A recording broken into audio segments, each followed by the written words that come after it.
Hello and welcome back. I am DarcyBits, and today we are continuing to forge Pumpkinfolk Witches of Innistrad. This is the set that I started in the last video. Not the exact last video, but last week there was a video. It was the first half, and honestly, I was a little lukewarm on it, but I got some really good response from the people who left comments, so thank you so much for leaving those comments, and I'd love to finish the entire set now. I am starting back at the top again, which was the lower mana values, mana values. Just because it was so much cleaner to to go that way. Scrolling up is more annoying than scrolling down, it turns out.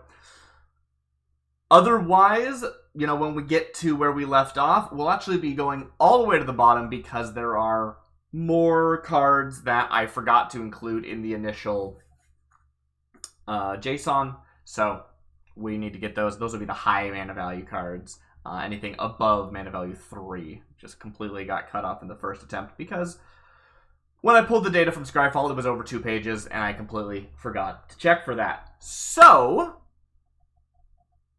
I don't remember exactly where we left off, which should make this quite an interesting batch to forge, because I don't really know where our power level is, I don't really know what our themes are, I don't really know what my rules for re-rolling are. Last time, I think the main reason I was lukewarm on the set was because I was so wishy-washy with my re-rolls. I just would run a card, go, I don't like it, and re-roll it, and that, I think, led to less interesting stuff.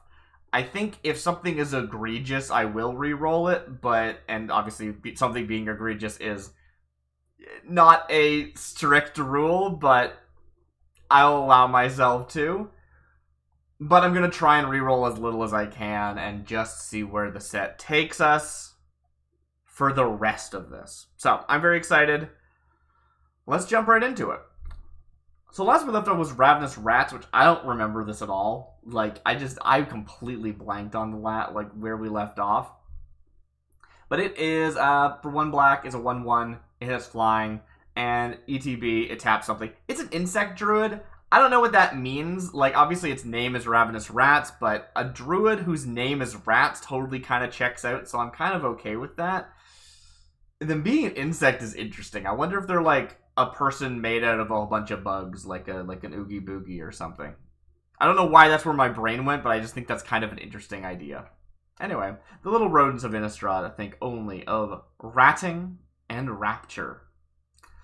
Now, you'll notice down here, there is a card here that's been rolled. If I remember correctly, this was the last card we rolled, and it was bad, but I hit the card to reroll before scrolling to the bottom, so I don't know what this version looks like, and I will be taking a look at it. We might reroll it live or not. I do really like the prospect of actually doing this as a full live recorded set, as opposed to previously where I only kind of gave a sampler and then did the rest on my own time. So let's take a look.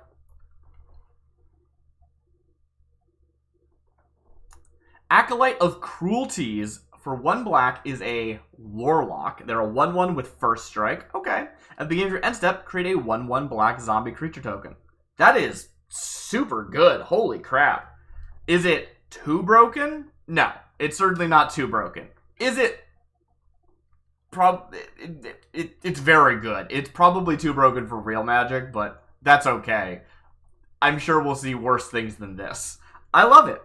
Her allegiance to Gruul, interesting, knows no bounds, nor does her zeal for the ritual of blood. I'm into it. Is Acolyte of Cruelties a real card? It sounds like it could be. I wouldn't be surprised. Ornithopter Proscreamy is a 1 mana insect druid. Interesting, another insect druid. They are a 1/1. For 2 mana, you can sacrifice Ornithopter Proscreamy to have target opponent lose 1 life and you gain 1 life. Sure, for a 1 mana card, yeah, sure. Yeah. Nice. I'm into it. I think it's fine. Its soft wing beat is the sound of many ears being shut tight. Interesting. I scroll this over slightly. I did. Put that back in the center. Mystic Intellect is a blue instant for 1 mana. Counter target instant or sorcery spell. Cool. It's a cheap counter spell, but it only can try counter specific things. Checks out. Good to have in a limited toolbox for our blue faction. Ooh, I would like to play limited with this set. Maybe I can get B to play limited with me. Okay. To behold such power is a blasphemy. Ojotai, Core Mage of Ixir. Ojotai, are they a real character for Magic? That name sounds familiar, and I'm pretty sure I'm pronouncing it wrong. I should really re-roll these while they're slightly off the page while I'm scrolling down. Oh, we're getting back into the rhythm. Alley Pimp. Oh no. Why? Alley Pimp is a 1 mana red goblin rogue. They're a 1/1 with whenever Alley Pimp attacks. If you control a Pumpkinfolk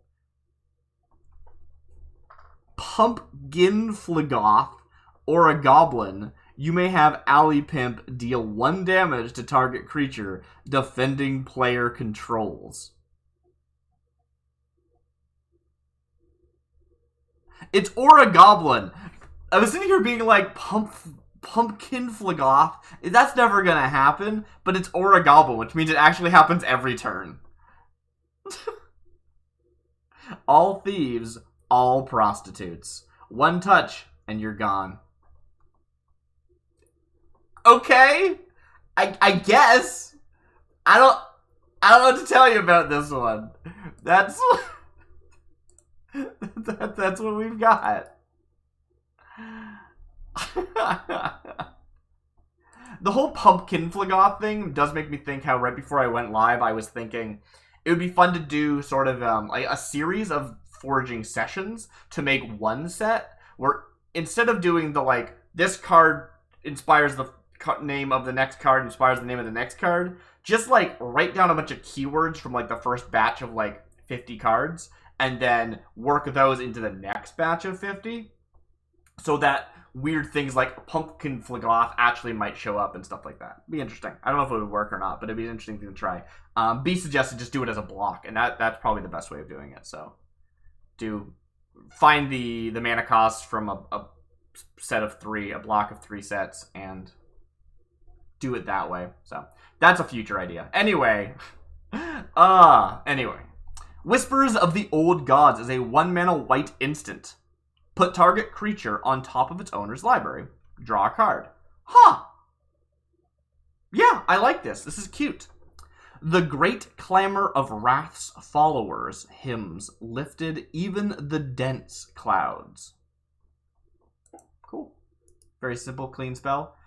That's the thing, right? Like, not every spell is going to be the most interesting spell, and they shouldn't be, right? We want them to make sure there's enough material here for limited. Serpentine Ambush is a 1 mana white instant.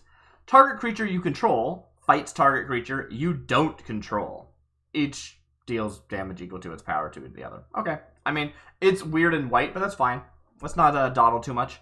Tiny urchins just go for the jugular, so watch out, Vogel, Hill Dwarven Medic.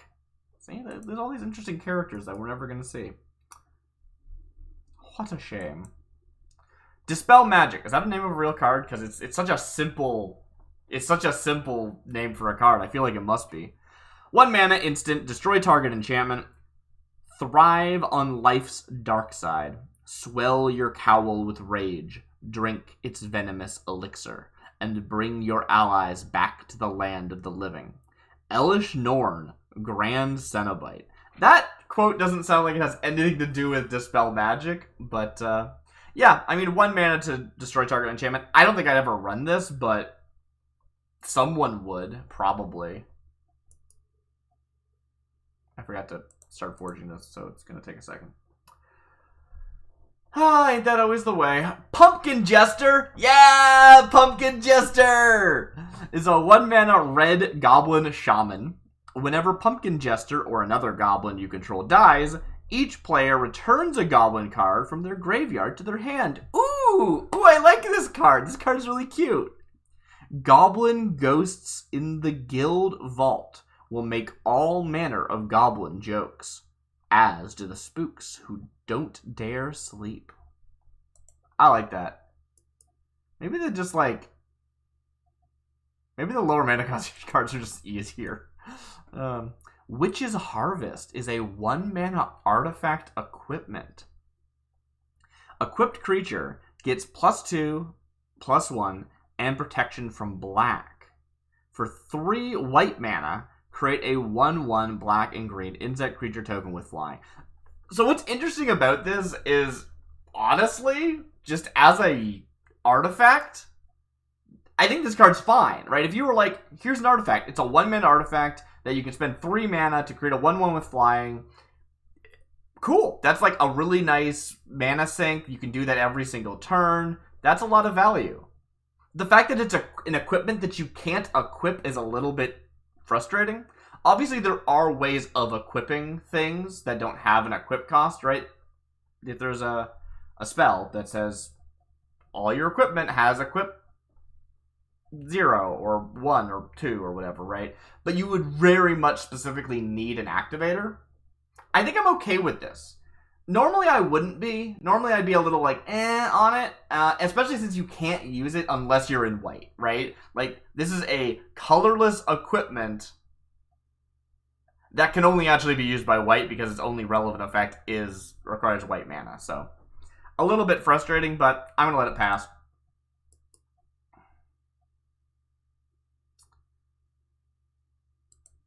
Sukkata Witch is a 1-mana blue elemental. They're a 1/1 with flying. Okay. For 1 and a tap, Sukkata Witch deals 1 damage to target creature or planeswalker. Nice. This is cute. I like this. It's got some kind of watermark in the image. I don't know what that is. But yeah, there's some kind of watermark that was generated by the AI. He thought he'd seen them all, but he hadn't. All these years, they've been out there, invisible, and just waiting for him to stop looking. Ompal, keeper of the stables. The Sukkata Witches? Maybe.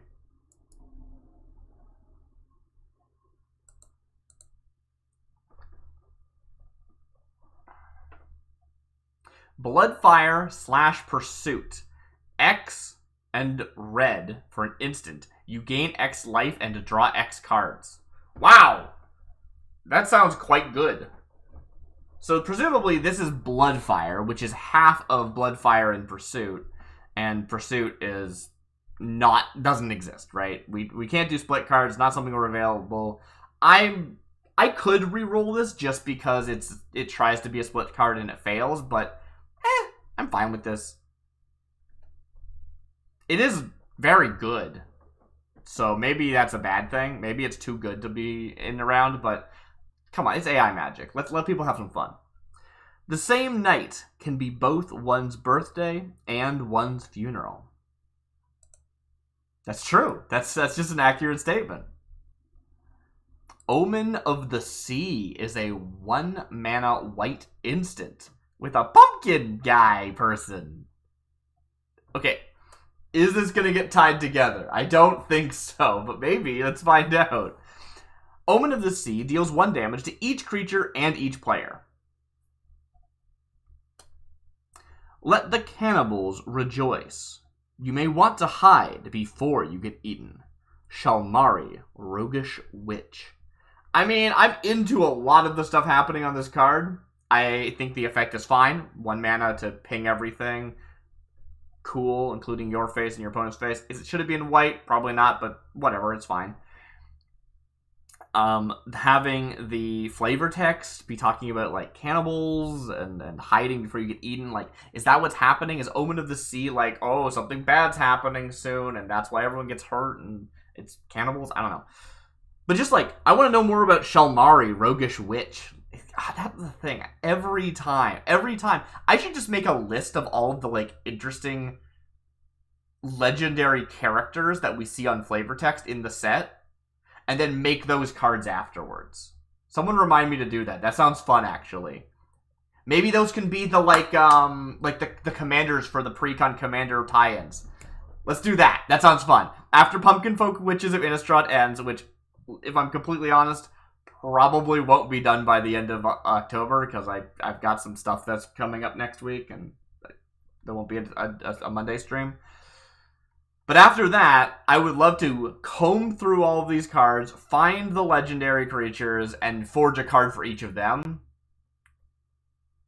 And then we can use those as the face commanders or the backup commanders for the thing. Because I do want to do more commander games, but it's really hard because the command zone is such a powerful spot, right? It's like, this is a card that needs to be interesting enough that it's like worth building around, but also you can't really build around it because it's like a limited commander. And then I'm a little bit rambling. Sorry. Point is, I think that'd be a fun way of using these names that we're seeing that we aren't going to actually get to explore. So, sounds fun. Carnage Harvest for X and a red. Again, there's multiple of that. Okay. I guess I don't remember this set well enough. It's a red instant for X and a red. Carnage Harvest deals X damage divided as you choose among any number of targets, where X is the number of creatures you control. Oh, interesting. So it's like, that's cool. X damage divided as you choose among any number of targets. So it's a fireball, right? Like, you could have X be 1,000,000 and then have it only be one target. And you're like, I don't care that it's only one target. I'm shooting you in the face. But X can't be higher than the number of creatures you control. In fact, it has to be exactly the number of creatures you control. So if you wanted to ping something that only has 1 health, but you have 3 creatures, you have to spend 4 mana. I like this card a lot. I think it's actually really well put together. It's like powerful, but has this balancing act element going on, and that like you have to have the right creatures for it to function. So you might be overpaying to kill something because that's just how many creatures you have. Or I like it a lot. I think it's really cool. Carnage Harvest. They fought, and all was lost save a few souls who found the strength to hide, who sought the sweet death, who sought the sweet death in the service of the innocent. Holm, Necropolis Seer. There's another one. There's another one. I guess if we wanted to go even further, we could, like, fix the mana cost of, like, whatever the legendary creatures featured in the actual Midnight Hunt Commander tie-in precons were. Yeah. If I wanted to. I might just not. I'll think about it later. I don't know. That's not for now. Bramble Scraper is a 1-mana 1/1 blue orc shaman. As additional cost to cast this spell, reveal a green or white card from your hand. So you just can't play it unless you're in green or white. That's kind of cool, actually. If you revealed a green card, draw a card. Do this after casting and before the spell's damage reduces you to 0 or fewer life points. I mean, I guess that's not wrong. So this is a 1-mana 1/1 that it's not a May ability. You must reveal a card as an additional cost. So it's a 1-mana 1/1 that you can't play unless you're playing both blue and white or blue and green. If you're playing blue and green, you draw a card. If you're playing blue and white, you just get a 1-mana 1/1. I kind of like it. And I'm, like, interested in this orc shaman. There's, like, orcs showing up now. That's kind of interesting. I'll have to, like, look through all the creature types at the end of this and see what our actual factions are. That was one of the most fun things about Eldrazi Oceans, was going through afterwards and finding, like, oh, we've got a lot of Eldrazi, followed by elves, followed by humans, followed by orcs, followed by goblins, followed by minotaurs. Like, it was really fascinating. Anyway. The shaman in her wicker hut dances the jig and rants at her reapers. She hollers for them to be more productive. Guilds of Ravnica Guild Pact. Wait, what? The Guilds of Ravnica Guild Pact. This is like the grab bag that you get when you join a Guild of Ravnica. It's the Guilds of Ravnica Guild Pack. It's a 1-mana artifact that says, you have no maximum hand size. You gain 1 life and draw 2 cards. Tap, add 1 mana of any color. So that middle line there makes this card illegal. Right? It says you gain 1 life and draw 2 cards. Not when Guild of Ravnica and Guild Pack enter the battlefield. Not tap, you gain 1 life, draw 2 cards. There's no, yeah. So it's not when you gain a life, draw 2 cards. No. So unfortunately, this card's illegal. What you gonna do? For as long as it exists, all that live here will be their protectors.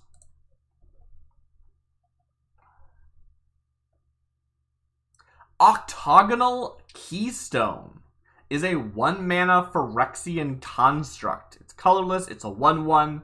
The set symbol is cut off by the mana by the card type. 1 mana 1/1. Whenever Octagonal Keystone or another non-token artifact enters the battlefield under your control, put on +1/+1 counter on it, and it becomes an artifact creature with base power and toughness 1/1. What? Oh, cool. Oh, I love this card. This card is fascinating. Cause it just becomes a 1/1. So all of your artifacts, when they enter the battlefield, become, I guess, zeros. No, they become 1/1s with a 1/1 counter on them. So they become 2/2s, and they're creatures. So all of your mana rocks, all of your... Oh, I like this card a lot. This card's really interesting. It's a Phyrexian construct. Phyrexians believe the higher they climb, the farther they will see. I suppose that's not inaccurate. Yeah. That's really cool.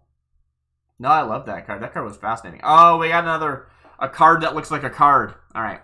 Gangway Recruit is a 1 mana 1/1 red goblin rogue. We've seen a lot of goblin rogues. Goblins, probably every set I've made, goblins have had a good fair showing with, like, internal synergy, which feels great. That's just like, I mean, that's goblins, right? Goblins are everywhere. Gangway Recruit gets +1/+1 as long as an opponent controls a non-token creature. Interesting. That's kind of cool. Yeah, alright. I mean, the art's a little bit disappointing, but, like, I don't judge the art, generally. It's always a mess. So that's fine. The raid is underway, and it will be impossible to count on more than 100 measly grunts to cover the wide open gaps in the perimeter. There you have it.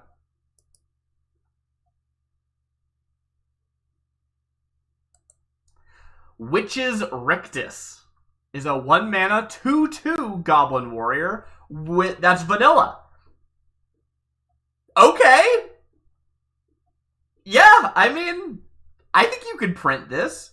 It's a goblin and a warrior. Those are both upsides. It doesn't need any actual text. It's already a 1 mana 2/2. Yeah, print it. I'm okay with this card. This card's cool. It did not get off so well with one human merchant, after all. I do think vanilla creatures are still relevant, and I think they should be printed. Does this exact... I mean, this exact card might exist. I don't know. There's a lot of vanilla cards that nobody remembers, so... I don't know. I think it's perfectly fine. Oh, wait, this should be rolling. It's obviously not the most interesting thing, but that's okay. We're making a whole set. They can't all be super interesting. Jund Charm Mopper. We got goblins on the brain. Is a 1 mana black 1/1 goblin artificer. Whenever you cycle or discard a card, you may put a -1/-1 counter on Jund Charm Mopper. For 3 mana, regenerate Jund Charm Mopper.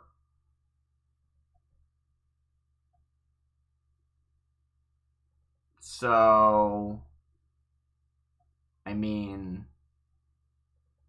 huh.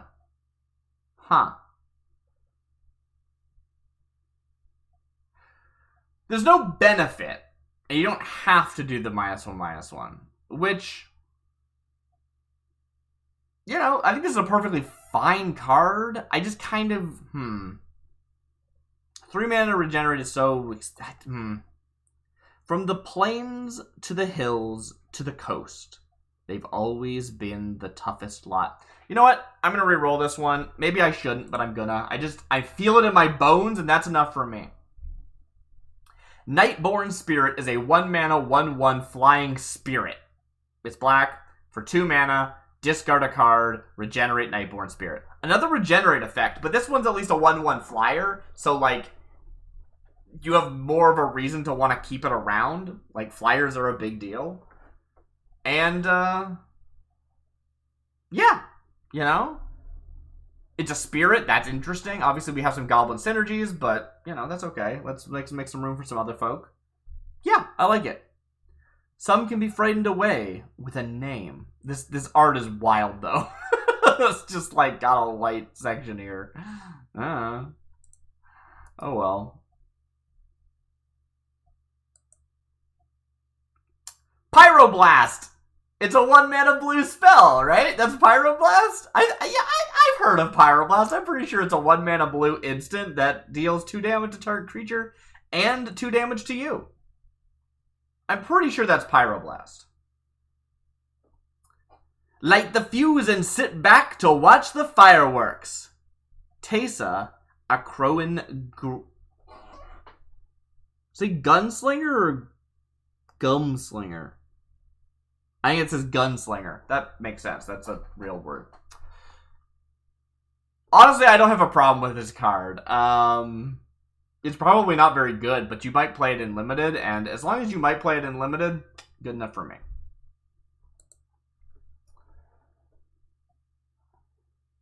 Ooh, Shimmer of the Undercity is a 1 mana colorless artifact. Shimmer of the Undercity enters the battlefield tapped, and it can tap for either white or blue. Cool. Cool. Perfect. Yeah. My world was plunged into night, but for me, the stars are still lit. Sidar, Jabari, hero of the Great Hunt.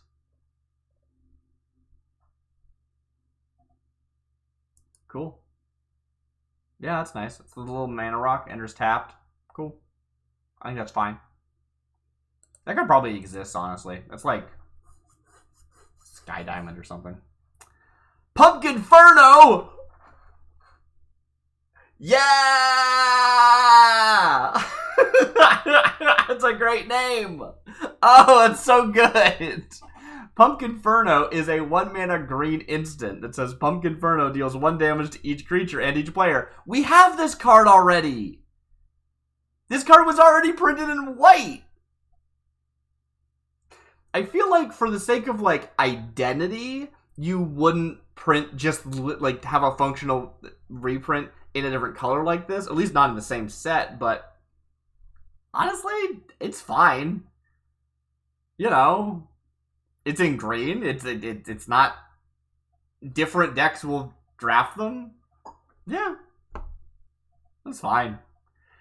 The simple ferocity of the gourd carvers quickly transforms the shapes of gourds into ferocious monsters. B in chat is saying that it should be green-red hybrid at least. That's totally true, yeah. But, you know. You know. Pumpkinferno. I love the idea of it just like, yeah, it's green because it's like a plant that's on fire. It's an inferno of pumpkins. It's red-green. But, unfortunately. But that's okay. Hybrid is confusing anyway. And also, we fixed the mana costs, you know? Like, the mana cost is not getting rolled. Just as a reminder for anyone who forgot, these mana costs are being taken directly from Midnight Vow. Midnight Vow? That's not what that's called. Midnight Hunt, yes. Strangleroot Geopede is a 1 mana green 2/1 zombie with 2 mana tap, destroy target land.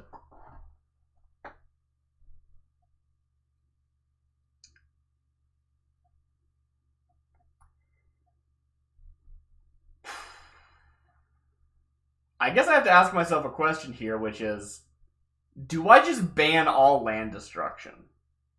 Land destruction probably does have a place in Magic, but it's not something that really gets printed these days, and it's just not super fun. I don't think there's any land destruction in the set yet. Maybe there is. I don't remember every card that we forged last time. But I think I'm just going to ban all land destruction. I think it's going to make for a more interesting set. I'm sure this card is super interesting. If you want to play with it, do so. I don't have a copy. You can't. I don't have a copy for you. But in theory, like, sure, like, whatever. It exists. You know this card exists. Take a screenshot. It's a cool card. I think I'm going to ban all land destruction. The richest vein in all of Innistrad is the ground itself. I don't even know if this card's broken. Like, it's repeatable land destruction, which implies that it's broken, but, you know, it's 3 mana, and it's not like it has haste. Like, you have to wait a turn. It'll probably just get removed. Like, it's probably not the worst thing, honestly. Instant speed land destruction is pretty scary because you just cast it. Unless they have a counterspell, it's gone. But here, you got a turn. You could probably find a way to deal with this thing. I'm still going to reroll it, though. I'm just going to ban all land destruction. Jeldoran Masquerade is a 1-mana green instant. Put target creature card from a graveyard onto the battlefield under your control, cycling 1.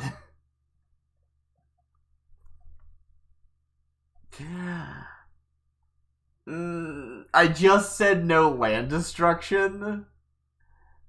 Are we doing a power level thing? Because when I said land destruction, that was not a power level like argument. That was a like unfun argument, right? I mean, this looks fun to me. I want to play this spell. It's so busted. When trickery fails, revenge can be so satisfying. So normally this effect would go for like 5 mana. Instead it's 1 mana, and you could choose to cycle it if you're like, I don't have anything in my graveyard. I would rather draw a card. Wow. It's so good. Oh well. My rules are arbitrary. Let's go! Black Jackal Aristocrats is a red goblin warrior. Oh, the Goblin Aristocrats. They're a 1/1 with menace. This creature can't be blocked except by 2 or more creatures. Heads up, just like as a general thing, anyone who's doing any forging, make sure you read your reminder text. It might not match. Whenever Black Jackal Aristocrats attacks, sacrifice another creature. Wow, that's bad. Unless you want a sack outlet, but there's better sack outlets. It is a goblin, and it's got menace. I don't know. There might be a use case for this, right? It is another creature, which means it can't target itself. So if you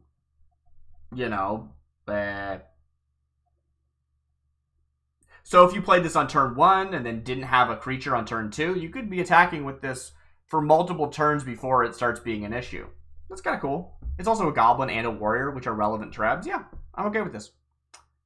Relevant types. I really want to avoid using tribes. I feel like it's got some connotation that just as a hobby, I don't think we should be using the term tribe the way we do, honestly, in Magic.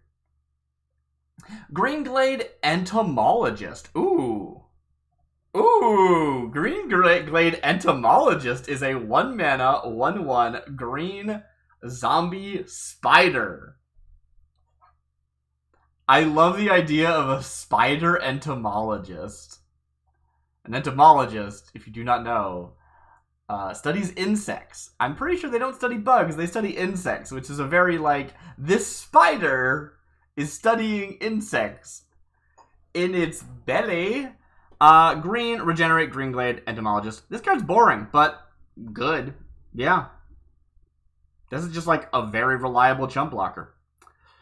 Give it Reach and it would be busted and very funny because it's a zombie spider. I like this as a zombie spider. It's like, it's a spider, so it's green, and it's a zombie, so it's got Regenerate, and it's just like, it's just the spider that keeps coming back forever. A set of folded papers bound in vines are to be found under every branch. Open them up, and a gruesome glimpse of the things a bee may face on the open road is revealed. What does that mean? Hey, what does that mean?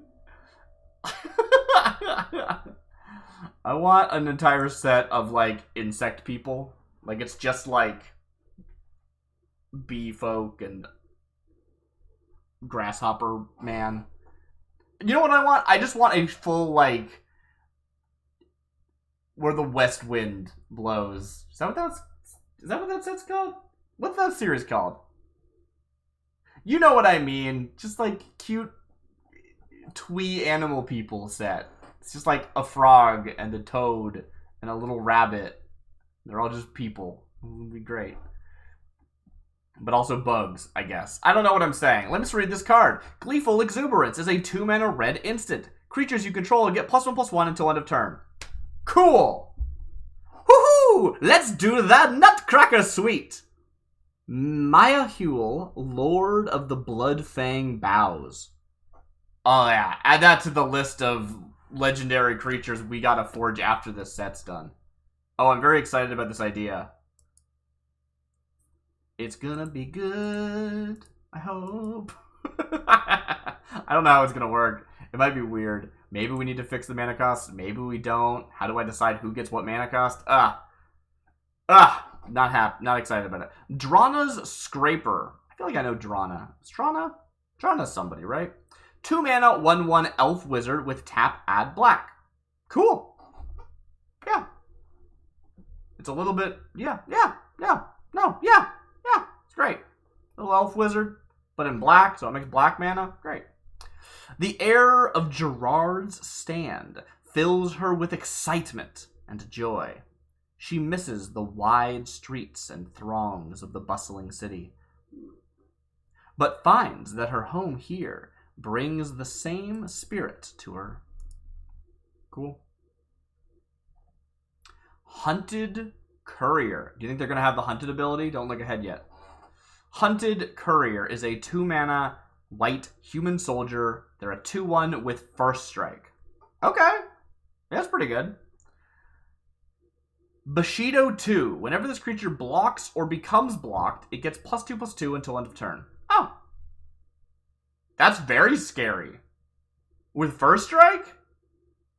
Whew. The penalty of discipline is severe, but so is the punishment. Cool. Gotta keep moving. Let's go.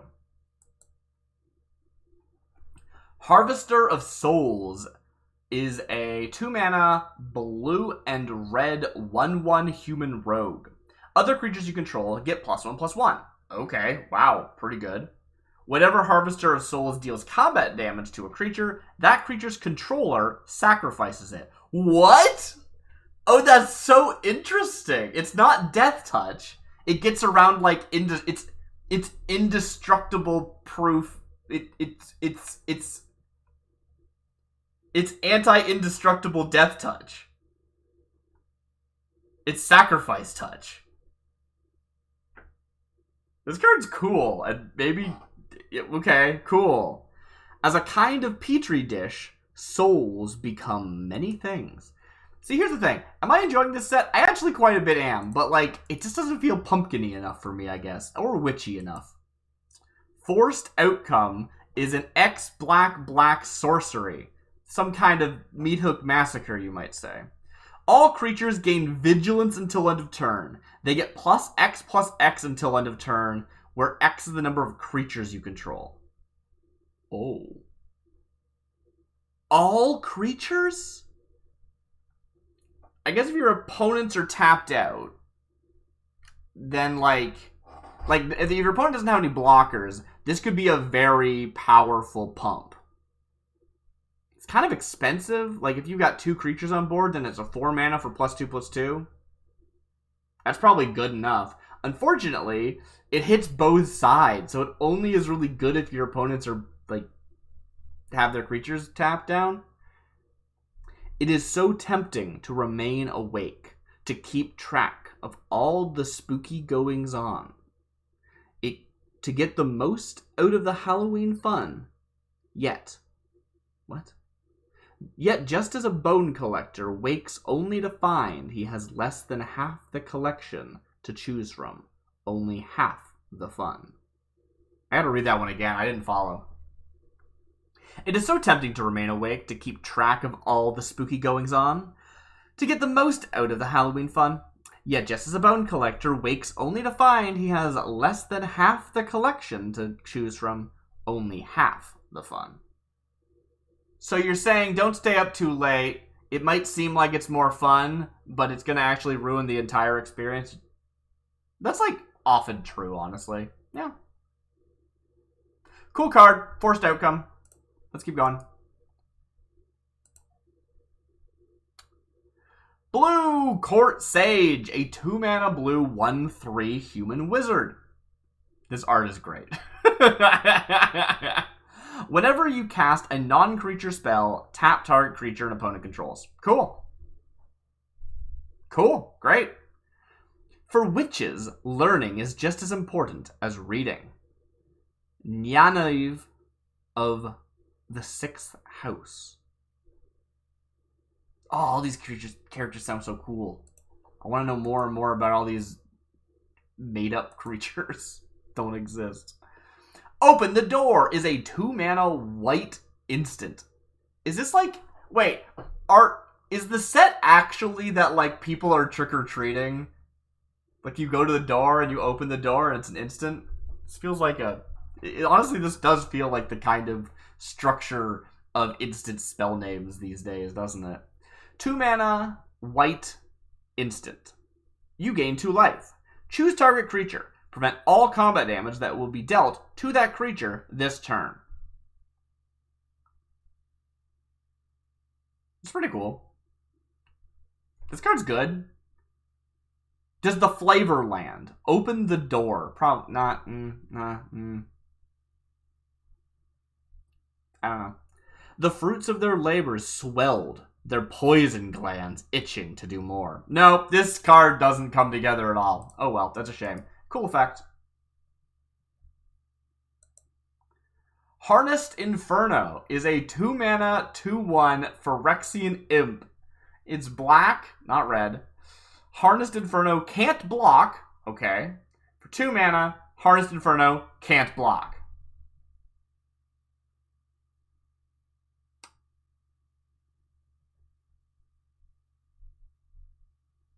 Fire brings with it heat and tension.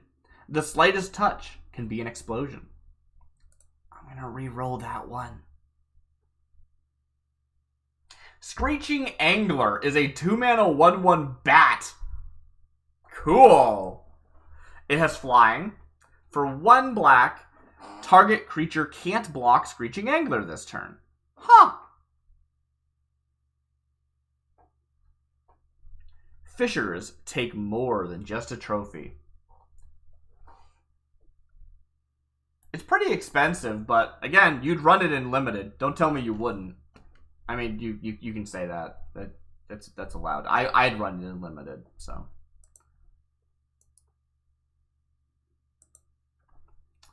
False Clarity for blue and black is a 2-mana instant. False Clarity deals 1 damage to any target. If you control a vampire, it deals 2 damage to that creature. Instead or in addition? I'd have to ask a judge. I think that's an addition. It doesn't say instead, so I think that's just also true. Which is pretty cool. 2 mana for 3 damage. It's not bad. It's not great either, but it's playable. The Warning Power of Innistrad's Many Shades of Darkness. Cool. Is it any target? It is any target, actually. But it only does 3 damage if the target is a creature. Or does it say do 2 damage to the creature, the vampire you control? You know what? I'm confused enough that I'm re-rolling this. I don't need to, but I'm choosing to. The waning power of Innistrad's many shades of darkness. Did I already read that? I feel like I already read that. That sounded familiar. Bizarre Chemist is a 2-mana, 2/2, blue and black ogre wizard. I mean, that sounds great to me. When Bizarre Chemist enters the battlefield, you may reveal a treasure card from your hand. I mean, there are technically treasure cards, so it's possible that would happen. I hope we see a treasure card. That would be wild, but it's not happening. But it'd be cool, you know, like... There's a non-zero number of treasure cards that are actual cards that you can put in your deck. If you do, draw a card. If you don't, that's fine. That's allowed. It doesn't matter. When Bizarre Chemist dies, it deals X damage to any target where X is the number of treasure cards revealed this way. This card sucks. This card is really cool if you could actually have treasure cards in your hand. Like, if you printed this in a set in which treasure cards were a common occurrence, that would be really cool. And I would actually be really into seeing a set where it's like, oh yeah, a lot of cards are treasures. This is like Golden Idol. It is a 3-mana colorless artifact treasure, which has, you know, tap, add 1 mana of any color, or tap and sacrifice, add 1 mana of any color, and then also has like some other effect while it's on the battlefield, right? I'm into that. The idea of just like printing mana rocks that can sacrifice themselves for mana and their treasures, and they also have some other effect. I think that'd be really cool. I think you could make a whole set around that concept. That sounds really fun. This guy's never gonna be used, unfortunately. It's still a 2-mana 2/2, which is like fine enough in draft. But yeah. You also have to like note the number of treasure cards that you revealed, I guess. You could also argue that this is worded in such a way that it technically doesn't function. Like, this way only exists in the, like, sentence that it's part of, and so it forgets about the ETB reveal. I'm not a judge, I couldn't tell you. But I think maybe technically that card's illegal, but I'm gonna leave it. I think it's cool. Maybe we'll see some treasures. All the things he taught them. I don't know what those things are, but okay. Jade Cleric is a 2-mana red 2/1 human wizard. For 1 and a white, attach target creature you control to target creature you control. I mean, I don't know what the rules for attaching a creature to a creature are, because creatures can't attach. But, I mean, if you targeted, like, a reconfigure creature, right? I think that would be legal. It's not interesting. I should probably just re-roll this, but it's funny to me. This curse can have harsh consequences for the wrong person. For example, it caused one unfortunate young cleric to live out the rest of his days on a diet of condensed carrot juice. Lovey. I don't know, should I keep this? I'm gonna re-roll it. It should ask you to do something that's probably not legal, so it's fine, but... Hey, a vampire wizard! Demon Hunter is a 2-mana 2/1 red vampire wizard. They have flying, and they have 3 mana, Monstrosity 2. If this creature isn't monstrous, put 2/1 counters on it, and it becomes monstrous. That's just how that works. That's beautiful. 3 mana, target creature with flying gets +2/+2 until end of turn. Huh! I like this card. It's a 2-mana 2/1 with flying, which you can then spend 3 mana to like level it up into a 4/3 with flying. And then you can spend another 3 mana to give it +2/+2 temporarily, right? So, yeah, it's like this level up thing, but the highest rate is just, the highest level is only for 1 turn it buffs itself. And you can do it multiple times. It's like, you know, it's a repeatable effect. It's just 3 mana for +1/+1. which I think is probably a pretty decent rate. I like this card a lot. Very cool. He rises only at the light of her touch, bathed in its pale glow. I want more pumpkins. Hag Soden is a 2-mana insect druid. Alright, insect druids. We've been seeing enough of these insect druids. Is this a faction? There's just insect druids in this set? I'm into it. That's cool. I hope we see more insect druids. 2-mana, 2/1 insect druid in green. Whenever Hag Soden or another non-spirit creature enters the battlefield under your control, target player mills X cards, where X is the number of spirit creatures you control. That's such a cool effect. Oh, that's so cool. Yeah, so non-spirits trigger the effect, but X is equal to the number of spirits you have, so you need to run both. Ah, that's really cool. And is it target player? It's target player, so you could use this in like a green-black like self-mill deck if you wanted to. This could be an activator for your self-mill shenanigans if you wanted it to be. That's cool. Oh, I like that. I like that a lot. The will to grow never stops, even when the seasons change. Yeah, insect druids are my new favorite faction in this set. Just wanna point that out right now. I think they're cool. I hope they get some spirits in green or black. I think we've seen a couple of black. I think we've seen at least one black spirit. Guardian Captain is a 2-mana human soldier in white. They're a 2/2 with protection from blue. You have no maximum hand size.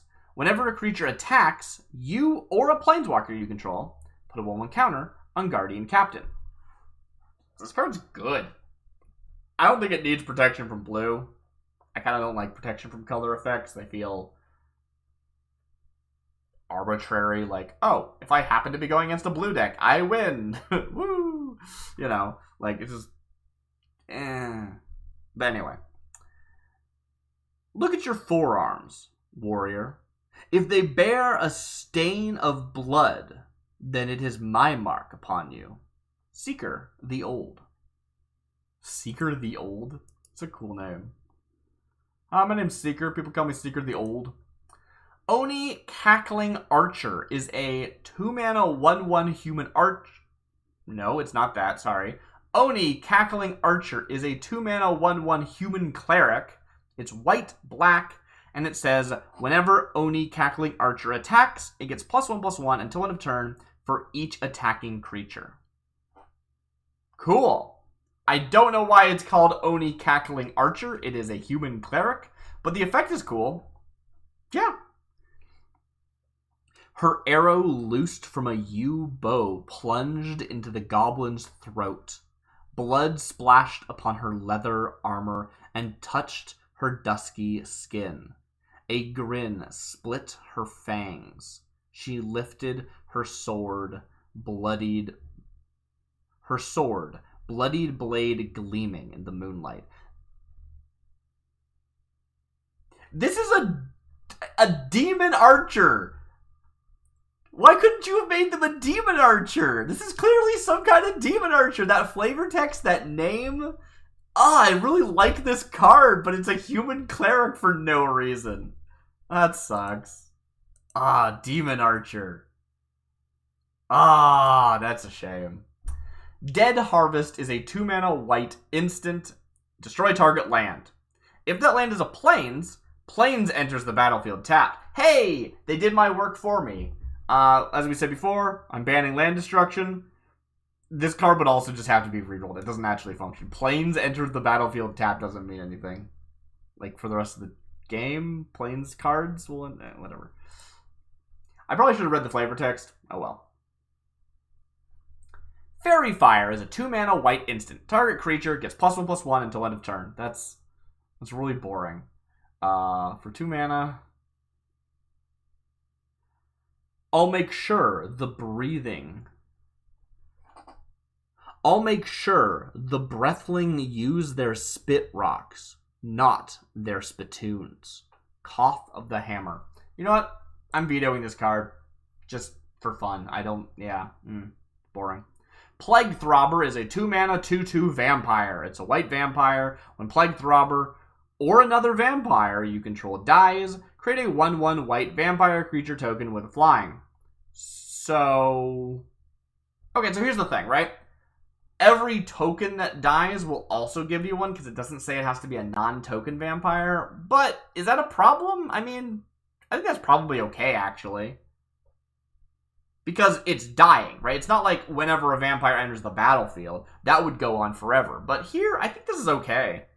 It's very strong, but I think it's okay, actually. One too many to count. Zada, Acroan Smuggler. Cool. Brew Krakens! Brew Krakens is a Goblin Rogue? 2-mana, 1/1 Goblin Rogue in red. Whenever you cast a multicolored spell, Brew Krakens gets +1/+0 until end of turn. Huh. I mean, there's potential to get pretty strong, but like...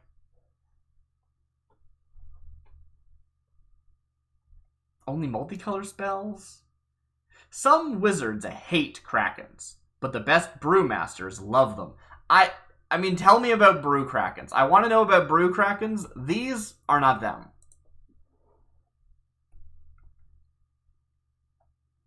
Fleshbag Marauder is a 2-mana 2/1 elemental with no text. It follows the Master Thief's command to steal from his master, though he finds little pleasure in the task. Huh. Interesting. Rabble/Riot. 2-mana, instant, kicker deals X damage to target creature. What? What? If we must eat each other to live, then let us at least die well. Faramond, Piper's Trainer. Kicker deals X damage to target creature. That's great. Feast of Souls. That's gotta be a real card, right? That sounds like such a real card. 2-mana, red instant. Put target creature card from an opponent's graveyard onto the battlefield under your control. It gains haste, exile at the beginning of the next end step. This is just a worse version of that other card, except it has haste. I guess that's pretty cool. I actually really like this card. I wonder if this card's real. This card, I could definitely... If somebody told me that this is a real card that does this exact effect, I would very much believe them. This sounds very cool. Just like, yep. You get a thing that has to be from an opponent's graveyard. It gets haste, but it's very cheap to cast. Obviously not as cheap as our 1-mana green spell that reses something, but let's ignore that for now. That's fine. Daron alone must savor the delicious stench of his own dead. Mephedros, Legendary Hunt. Legendary Hunt. Webwit is a 2-mana 2/1 elemental. Webwit can block only creatures with flying. So it's a 2-mana 2/1 with a downside, huh? The Hive knows not what they say. Rotha, Druid of the Worm. Insect druids only, please. Worm druids do not interact. Monstrous Swine is a 2-mana 2/2 vampire rogue. I was hoping it was going to be a vampire boar, because that would be awesome. Vampire boar when? Monstrous Swine can't block. When Monstrous Swine dies, put a 1/1 counter on each vampire you control. This card's cool. I like this card a lot, actually. I do wish it was a pig. Like, if this was a vampire pig, that would have been really cool. And, like, it dies and the vampires get, like, a benefit from it. It's almost like, you can imagine this in a situation where it's, like, a bunch of vampires have a pig that they turned into a vampire and then they, like, sacrificed. Because that's what you would do. You'd sacrifice it and you get this bonus, right? That is largely what you would use this card for. The idea of it being, like, a turned boar that they then sacrifice, is really cool to me. I like the flavor on that, but oh well. The best livers are eaten fresh, with only a hint of garlic and a suggestion of pickled olives. Then again, I mean, monstrous swine might very much mean like, no, this is a person that was turned into a vampire, and we killed them. This is just part of a ritual of turning someone into a vampire and then killing them as a ritual sacrifice thing for this benefit. We just called them swine because we're jerks. Then again, here's a question. In Magic, are people turned into vampires? And the answer is yes, right? We saw like Sorin. Was Sorin? There were some people in Midnight Vow who weren't vampires and then were vampires in another set. I remember that happening. So the implication is yes. And if I'm not mistaken, they're not human vampires. But is there precedent for like elf vampire or something like that? Or once you become a vampire, are you no longer what you were before? Because if that's the case, then you could make an argument that this is a vampire boar, but it no longer counts as a boar. I don't know. I think the rules are always weird. If I'm not mistaken, the rules of Magic are creature types are additive unless you're a human, in which case human goes away. Like, I feel like that's like zombies, not humans. Zombie elf. Yes, it is elf. Anyway. I like that card. That card's cool. That's my point. We took a long time to getting there, but that's, yeah. Molting Slagworm is a 2-mana zombie witch. Ooh. It's a 2/1. It's blue. At the beginning of your upkeep, return a zombie creature you control to its owner's hand. Ah. I mean, if you have zombies with an ETB, that could be useful. Like, just like a recurring return effect. And it's not even another creature, another zombie. So it will bounce itself if your board has no other zombies on it. It begins as a witch, but eventually it becomes slag. I'm going to reroll this one. I think we can do better. And I do really enjoy the fact that the mana cost is fixed does allow us to really play with, hey, we can roll this card again and it's still going to be in the similar ballpark instead of just being like, well, if you re-roll this card, it could be literally anything. So I do enjoy that. Primordial Hydra is a 2-mana elemental shapeshifter. It's a 1/2. It has Shroud. It's blue. I didn't think I mentioned that. It is flying. And 1 and tap, transform Primordial Hydra. So, are we banning transform? I think yes. I think, even though this is a pretty cool card, 2-mana 1/2 with flying and shroud, I'd run that.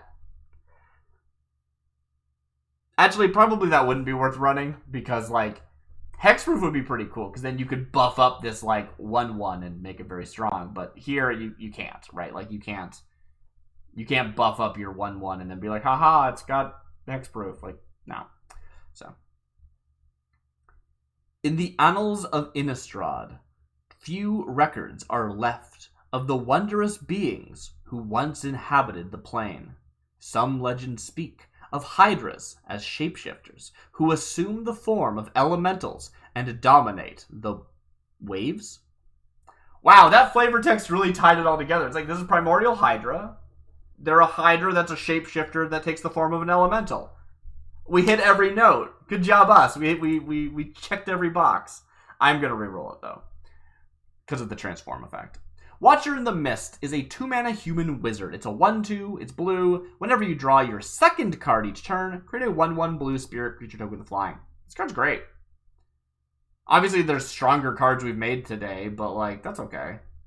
I like this. Yeah. It's a once per turn effect, because you can only draw your second card per turn once per turn, right? Like, yeah. So, yeah. It's got a really good limiter on it. I like it. The spirit has flying. Cool. Also, spirit, that is relevant for that other card we saw. Remember that other card that cares about how many spirits you have? Anyway. In Yavimaya, you do not kill those who cannot be killed. There you have it. Why would you bother killing someone who couldn't be killed? That's silly. Lantern Witch is a 2-mana human witch. They're a 1/1 in red with tap, add red. Clean. Not interesting, but clean, and I like it. I like it. It's clean. It's a clean card. Let's move on. If you say it aloud, it doesn't sound so terrible. Shannon McGuire, Artifacts and Archetypes. Wait, like, is this like, did Shannon McGuire write a book called Artifacts and Archetypes? Because that's what it sounds like, which I'm very into. I want to know more about this book. Aki of the Sacred Stones is a 2-mana 2/2 white-blue human wizard. For 2 mana, target creature gets +1/+1 until end of turn. Cool. I feel like that's a bit of an expensive rate for that effect, but powerful. Useful. It's any creature, doesn't have to be like a wizard or anything. Cool. Let me do it. Aki was his people's healer, always by their side. He taught them how to weave healing magics from their dreams, but their use made him very weak. He's a very powerful wizard, but he's only a 2/2 because he's been weakened by something. I don't know. Cool. I'm into it. Wait. That's not Aki, though. That wasn't like a legendary creature. That's like someone who follows the teachings of Aki, I guess. Archmage Alisanor, which is not their name. This is not a legendary creature, as we mentioned earlier. Another 2-mana white-blue creature. But this time it's a zombie wizard that's a 3/2. Ooh. When Archmage Alisanor enters the battlefield, you get 2 energy counters. You may pay 2 energy counters to return target creature card from your graveyard to the battlefield. So what you're telling me is, this is 2 mana, 3/2, return target creature card from your graveyard to the battlefield. Sometime at instant speed until this thing dies. Wow. And it's repeatable if you had other energy generators, which I don't expect to see, but whatever. This card's busted. I love it. He reaches his arm into the dark and offers something. Oops. Creeping Cicada is a 2-mana insect druid. Let's go, insect druids all the way. 2-mana 2/2 insect druid. When Creeping Cicada dies, you may put a -1/-1 counter on target creature. That's pretty boring, but it's not like useless. I'd run this. It's 2-mana 2/2 that when it dies can, you know, maybe it kills, maybe it trades with a 3/3. That's not bad. Maybe it kills a 1/1 on its way out. Maybe it just makes something really scary less scary for a future, because it is a 1/1 counter and not, you know, just -1/-1. That's cool. From among the billions of insects crawling the lands, one alone saw the cacophony and the majesty. It flew at the birds, and they all scattered. Cool. Nice. Alabaster Fanatic is a 2-mana white-blue 1/1 human cleric.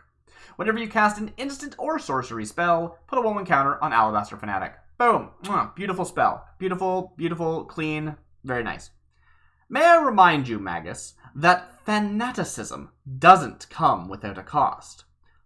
Thornrax, Waker of Spores.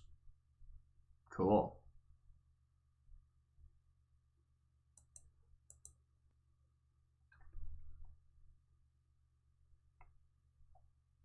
Corrupting Glutton is a 2-mana 1/1 red goblin.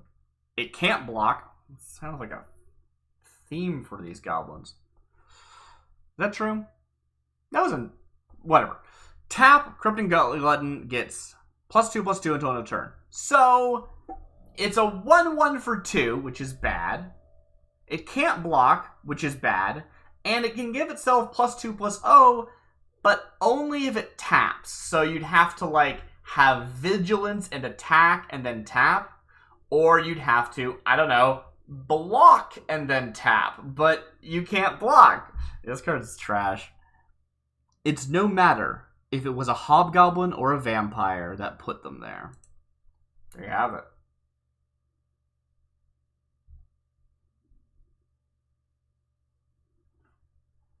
Oh, good. We got another chance at a goblin. I don't feel like I missed the opportunity.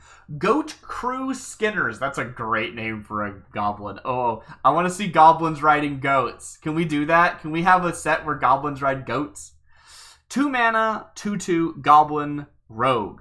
I assume this is the goat crew ride goats, and they are skinners. Not they are the, like, crew that skins goats. But I guess I could be wrong. They have flying. Cool. Whenever a goblin you control attacks, flip a coin. If you win the flip, you gain 1 life. Whenever any goblin... Oh, this is awesome. I love this. This card's so good. It's a 2 mana 2/2 flyer that for every 2 goblins that attack, you gain 1 life. And if you cared about coin flips, which not many things do, but if you did, that could generate a lot of coin. I love this card. This card's great. Not all gifts. Gits? What? Not all gits need the open road. Also, the implication is that they're flying on the back of, like, they're riding flying goats. That's how I interpret that. Flaming Sword Mage is a 2 mana 1/1 human witch. It's white, and for 1 white mana, target creature gains first strike until end of turn. Very clean card. I like it. I think it functions fine. Something I haven't brought up today, that I brought up in the last video. I know that witch isn't a creature type. I think it should be. I don't mind. I think more witches in Magic should count as witches. Sometimes they're wizards, sometimes they're warlocks, sometimes they're shamans. Make them witches! Anyway. I know, we don't need another creature type and completely fracture the Magic users are already very fractured. Anyway. The sweet grass fires your imagination. Cythria, Goblin Smith. Ooh, wait, who's this goblin? Cythria, Goblin Smith. What does this have to do with the Flaming Sword Mage? I want to know what the relationship between Cythria and Flaming Sword Mage is. Also, I kind of want to draw a fan out of Cythria just because they sound cool. Goblin Smith. Anyway, let's continue. Sunstreak is a 2 mana red instant. Create a 1/1 red and green illusion creature token. With this creature's power and toughness are each equal to the number of instant cards in your hand. That doesn't function. It's cool. It's cool, but it doesn't function. Because it's a hidden zone, right? Like, it's not like this creature's power and, like... Also, it's a 1/1. Like, is it a 1/1 or is it an XX? I don't know. Sunstreak, call down your artistry and burn it to the ground. I'm gonna reroll this one. Unfortunate. It seemed like a cool card, but yeah. Be hard to use well, even if it did function. Sundering Bolt is a 2 mana 2/2 elemental. Cool. It's red. For a red mana, Sundering Bolt deals 2 damage to target creature and 2 damage to another target creature. That is so strong. That is oppressive. Just like, pew, pew, pew, pew, pew, pew, pew. Clean out your board. 4 damage for 1 red across 2 different bodies? That's, wow. I think it has to target, though, right? Like, you can't choose to only target 1 creature. But still, I don't think that makes it fair. Sundering Bolt. White mana, Sundering Bolt deals 4 damage to target player or planeswalker. This card's so good.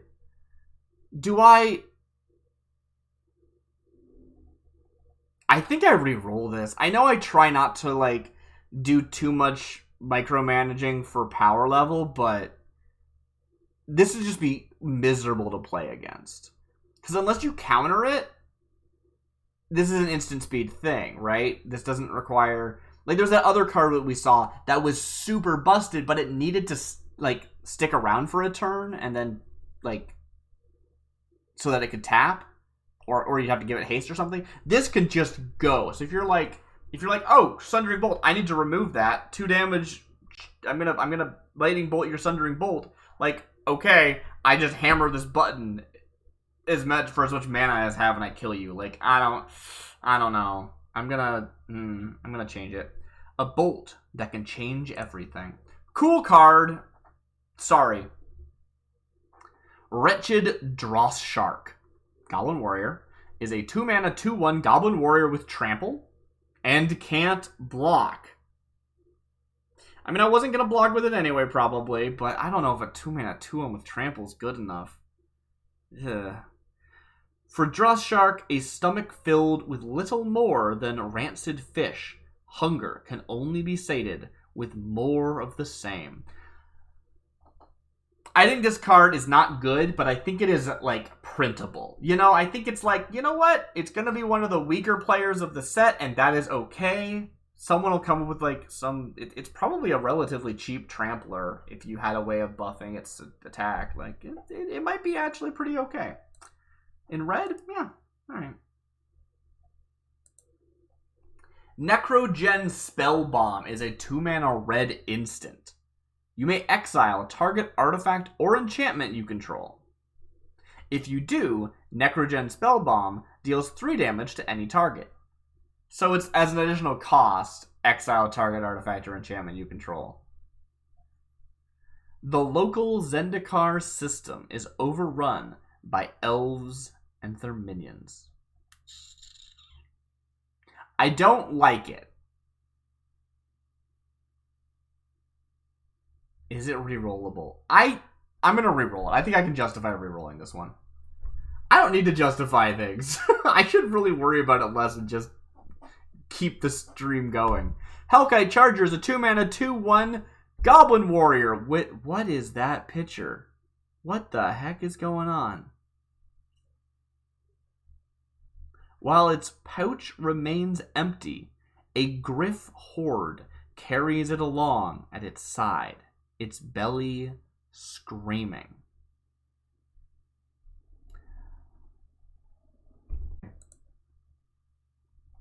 This might break. That's okay. Let's not worry about it too much. Champion of Dusk is a 2-mana 2/2 Vampire Cleric. Its text is cut off, but... Actually, let's just real quick make sure we're reading this correctly. And copy that text while it's loading. Grab ourselves a notepad.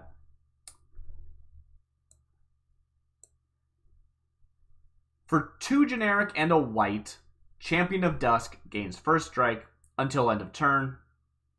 As long as you control no creatures with first strike, you may cast spells from your hand and graveyard as though they had flash. Okay. Huh. This card's cool. It can give itself first strike. But more importantly, you can cast spells as if they had flash. Now, I'm pretty sure this doesn't let you cast spells from your graveyard. But if you had, like, a flashback spell in your graveyard, now it's a flashback spell with flash, right? So you would need some way of casting from your graveyard, but if you did, you'd be able to do it from flash. Because I'm pretty sure flashback does not inherently give something flash. It's not like an activated ability of the card. It is casting it for its flashback cost. Interesting. Well, the text is cut off, which isn't great, but that's okay. I think that's fine. We can read it, and there's nothing above that text. If there was something above that text, I just checked, there's not. If there was something above that text, then maybe we'd want to reroll this, but it's a cool card, and I like it. The rules of daylight do not apply in this Warren of Ancient Beasts. If it will strike a blow, we strike back. Sergeant Phasma. Wait, Phasma? Like from Star Wars? Cool. I like that name. I think that other characters should be allowed to have that name. Wayward Wardseer is a 2-mana 2/1 spirit. Okay, I think we need more spirit, so I'm excited to see some spirit. When Wayward Wardseer enters the battlefield, look at the top card of your library. If it's a land card, you may reveal it and put it into your hand. If you don't put it into your hand, put it on the bottom of your library. Huh. Cool. That's awesome. It's like Scry 1, but you must scry to the bottom if the top card isn't a land. You may still choose to scry it to the bottom if you wish. And if it is a land, you may choose to draw it. That's a cool card. It's just an ETB, so it's nothing amazing. It's nothing super pushed, but like I like it. I think it's clean. I think it's a clean card. I'd run this. She saw where her ward would take her, but it had other plans. I don't know what those other plans were.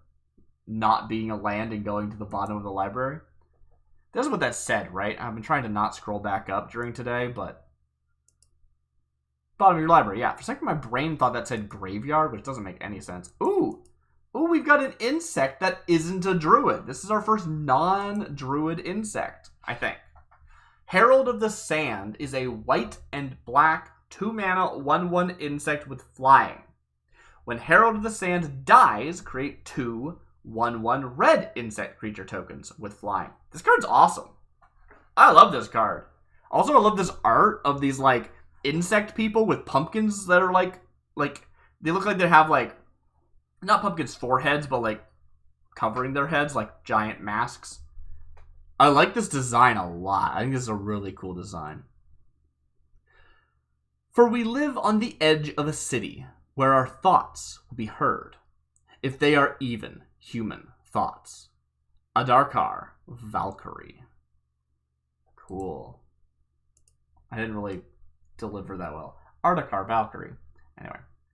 Cloud Elemental is a 2-mana 2/1 elemental. It's a black card with when Cloud Elemental enters the battlefield, put target creature card from your graveyard on top of your library. Cool. That's cool. That's a cool card. Like all things, at their mercy, it moves as one. I may be arbitrary about what I think is too boring to keep and what is not. That's okay. It's just going to be the way it is. Consecrate is a 2-mana blue-red instant. As an additional cost to cast this spell, sacrifice a creature or pay 2 generic. If you sacrificed a creature, put X 1/1 counters on Consecrate and draw X cards, where X is that creature's power. So if this was like a 1/1, that's kind of cool. You'd never pay 4 mana for that 1/1, but if this was a creature, how big should the creature be for it to be relevant, right? Because sacrificing is always a better deal in that you're getting the like counters and you're also getting the thing, but you are killing something, so you're sort of consolidating power. So maybe this could be like a 4-mana 3/3 or a 2-mana 3/3 that you sacrifice something and transfer that stuff over. That would be really strong because you're also drawing cards. Yeah. Oh, well, we don't have to worry about that because it didn't function. Oops. I probably should have read the flavor text, though. Scab Clan Huckster is a merfolk rogue. I don't know if there's been any merfolk in the set yet. For blue and red, they are a 2/1 creature. Whenever Scab Clan Huckster deals combat damage to a player, put a -1/-1 counter on that player. I've seen all there is to see. Now it's time to go shopping!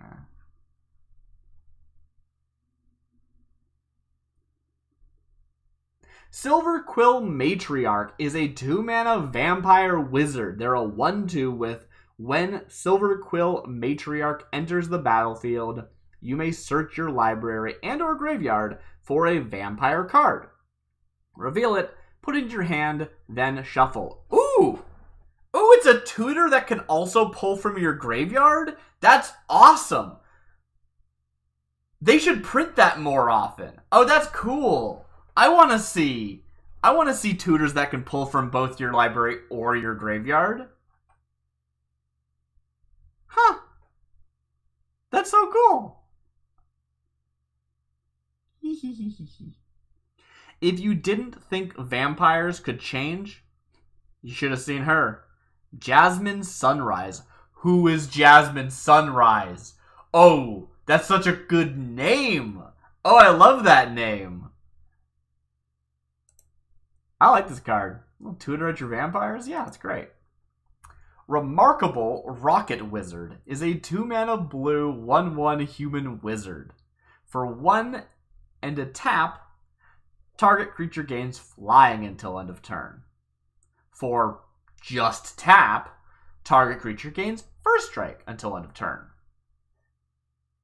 I enjoy that. Yeah. Give something first strike, make it trade favorably. Nice. Or spend a blue and give something flying. Cool. Costs a little bit more, but makes it have flying. Yeah, I think that's useful. I like that. His heavy-booted run had been thwarted by a flock of fearsome rooks. Then he'd caught a glimpse of the witches, Garden of the Fates, and everything changed. The witches' Gardens of the Fate. I want to know about the Gardens of the Fates. Tell me more about the Gardens of the Fates. I gots to know. River Shaman is a 2-mana 2/2 elf shaman. Interesting. Have we seen the elves yet? It is black and green. It reads, when River Shaman enters the battlefield, you may return target enchantment card from your graveyard to your hand. Cool. I don't know if we've seen any enchantments yet this set. Enchantments are kind of rare for the AI to just come up with on its own without a prompt that explicitly encourages it. So we might not see any, but it's a cool card, you know. I don't have a problem with this. It feels very 2-mana 2/2, except for the fact that it is multicolor, in which case maybe it should be a little bit more pushed. Otherwise, I'm happy with this. As the years pass, I find myself being called more often. People mistake my love of running rivers as laziness. That's really cute. I don't know, something about that. Like, I love running rivers, and for some reason, that makes people think I'm lazy. What you gonna do? Autumn Harvest Worm is a 2-mana 1/1 black elemental. At the beginning of each end step, if no creature died this turn, put a 1/1 counter on Autumn Harvest Worm. I love this. Oh, that's such a cool card. It's like the elemental of, like, harvest autumnness. And I can imagine it being this thing that feeds off of, like, just goodwill. Like, oh, we're going to the Harvest Festival. Everyone's getting along. There's no murder happening in the streets. And it gets stronger and stronger and stronger until somebody dies, and then it goes and punches you in the face as an 8/8. Its harvests may not satisfy, but its heart's satisfied. I love that. That's cool. I don't know if that's my favorite card we've seen. I felt so much better about the set today. I think last time I was a little down on it because I guess I was expecting more like witches, and I was expecting more like people made of pumpkins. Like, what does the Pumpkinfolk Witches of Innistrad mean? Are there pumpkin folk? We see them in the art sometimes, but maybe they're not like a thing. Maybe elementals are pumpkin folk. Maybe humans wearing pumpkin masks are pumpkin folk.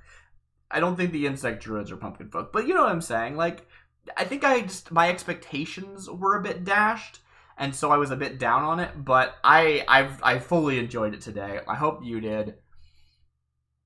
do want to say as ahead of time that I will be missing my Monday stream next week, which means there'll probably be one fewer video next week, but hopefully we'll be able to get the one out on Wednesday, so that should be fine. Otherwise, I've been DarcyBits. This has been Urza's Artificial Intelligence with Pumpkinfolk Witches of Innistrad. Hope you all have a happy Halloween and stuff. And just a generally enjoyable autumn season. Have a good night, everyone. I'll catch you next time.